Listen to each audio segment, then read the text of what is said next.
The Psychology of War by Professor Nigel MacLennan. What psychology is common to most, if not all, wars? What mindsets lead to war? Human history is mostly of conflict and war.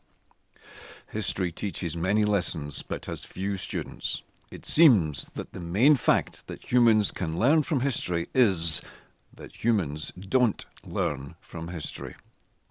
The cycle seems to be conflict leading to war, massive damage, casualties and costs on all sides, collective statements of never again, followed by a short period of peace, then repeat.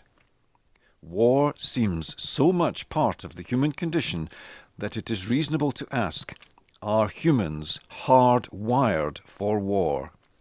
Do genetics drive people to war so that their genes can be better reproduced after destroying the genes of others who compete for resources? Many anthropologists and archaeologists have provided evidence that human warfare emerged only around 6,000 to 10,000 years ago. The emergence of war coincides with the creation of agrarian systems and societies. Organizing the mass production of food freed many people from the never-ending cycle of hunting and gathering.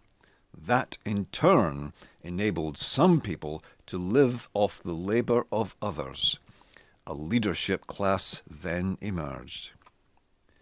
If wars only began after some people had the free time and the status to direct war, that indicates the desire for war is not hardwired, or, if hardwired, the desire for war requires that time and resources are available for any such genes to be expressed.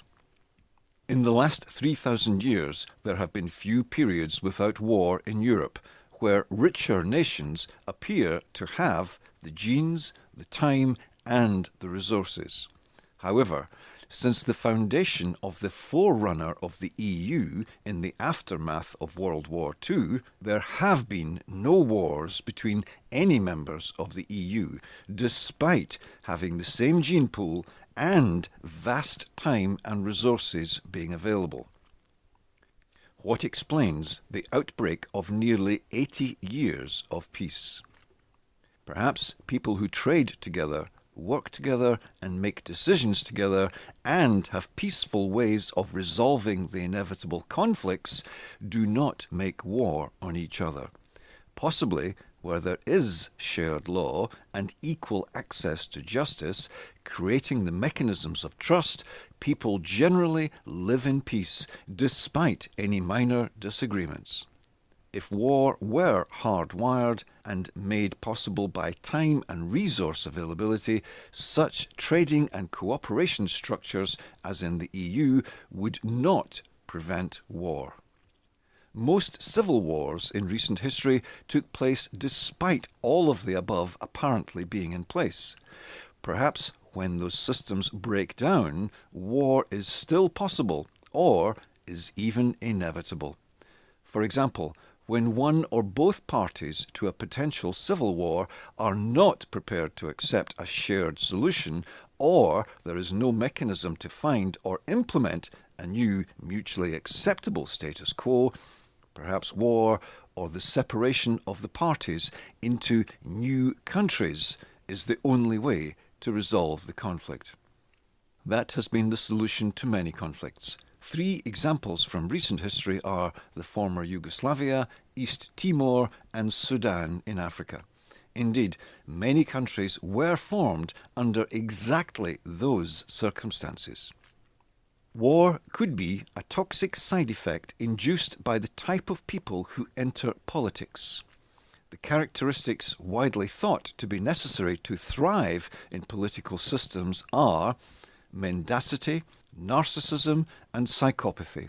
Perhaps it is the dysfunctional psychology of many political leaders that leads to war. In their attempts to cling to power, they relinquish any principle, tell any lie, and order any act. Anyone who has followed a war, either in real time or in history, will have noted the lies that are told and atrocities committed by both sides.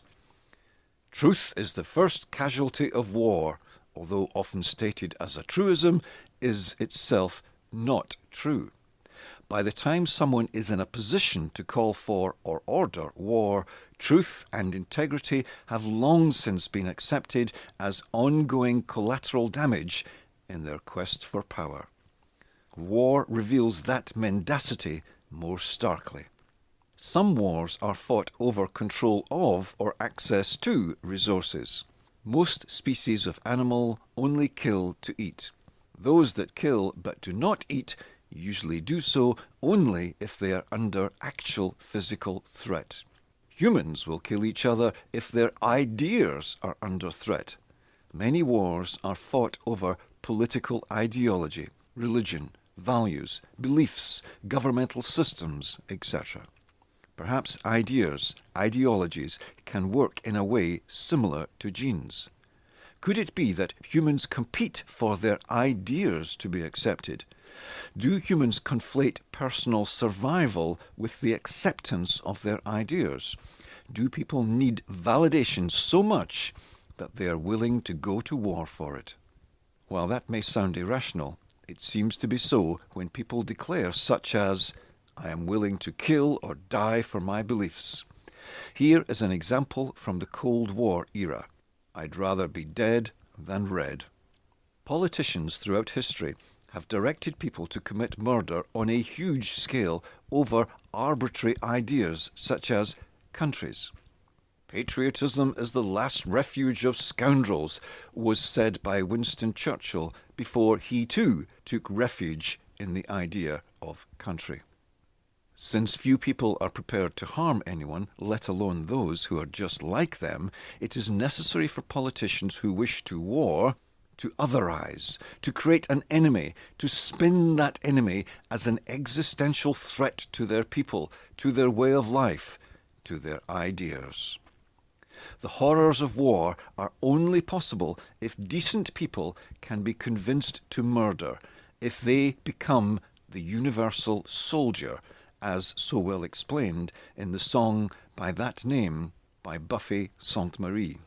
The process is started slowly, reasonably. The other is contrasted with how civilized and honorable we are. Then gradually the other is demonized and dehumanized. Once the newly minted universal soldier is convinced that the other is deserving of their fate, they will happily commit any atrocity ordered. Their targets have foregone their human rights. They are the subjects of moral exclusion. The brainwashing process of preparing a people for war is the same one that is used by cult leaders to disparage non-cult members and to keep cult members under control. Many other psychological factors are involved in war. Here are just some. Revenge. War based on revenge has been present in several parts of the world for millennia. Each party seeks justice for the last injustice imposed on them, and in so doing, they impose another injustice, and the cycle continues, often for generations. Fear. Humans have over and over again gone to war for fear of being attacked. That is, fear of war creates war. Countless lives have been lost in preemptive attacks to defend against a threat that was utterly baseless. Repeatedly, peoples have been manipulated by politicians to attack before they are attacked when no such attack was intended or even possible. Hypocrisy. Each party involved feels their war is just in various forms, defending their country, their way of life, their resources, their morality. Each can justify fighting a war with their righteous indignation, but their enemies are condemned for thinking and acting in exactly the same way. Heroizing. When leaders of the past are lauded as great for having led the mass murder of their enemies, the egos of leaders in the present are tempted to write their place in history via war? What kind of person is prepared to authorize the massacre of millions to make themselves immortal? A psychopath. The history and psychology of war seems to be the history and psychology of psychopaths. Logic justifies emotion. Most of us like to think we are rational and logical, that our emotions follow our logical analyses. Alas, we are not. It is the other way round. Our logic is used to justify our emotions.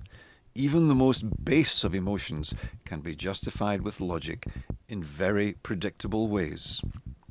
We don't like, insert the name of the other. They are, insert wild imagined threats. They are, insert baseless accusation of horrible characteristics. We should, insert call to damage the other, to save ourselves from them. God is on our side. War after war has been fought in the name of religion or justified using religion. Both sides use the same justifications and or claim religious validation for breaking their legal and religious principles. For example, not to kill. Religion is co-opted and corrupted by politicians and used to justify war. The first act of any organizations like living systems, immediately they come into existence, set about protecting their existence. Arbitrary concepts such as groups, companies, and countries seek to protect themselves, even if that means that all real and actual living members or citizens are annihilated.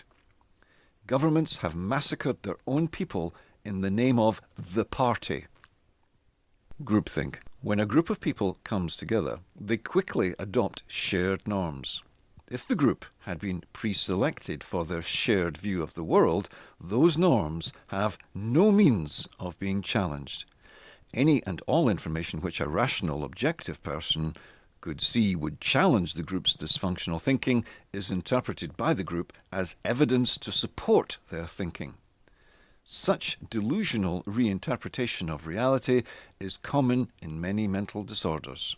When those in power are gripped by groupthink, it can quickly start and continue the madness of war. There are no winners. War almost always emerges as a toxic cocktail of dysfunctional psychology. It matters not which side has the most delusional thinking. There are no winners in war, only greater or lesser losers. The people who fight wars are the youngest, fittest, and strongest, huge numbers of whom are killed in battle. The gene pool is diminished for all. After World War I, vast numbers of women could find no husband and had no children. Vast numbers of soldiers involved in war have their lives ruined by post-traumatic stress injury.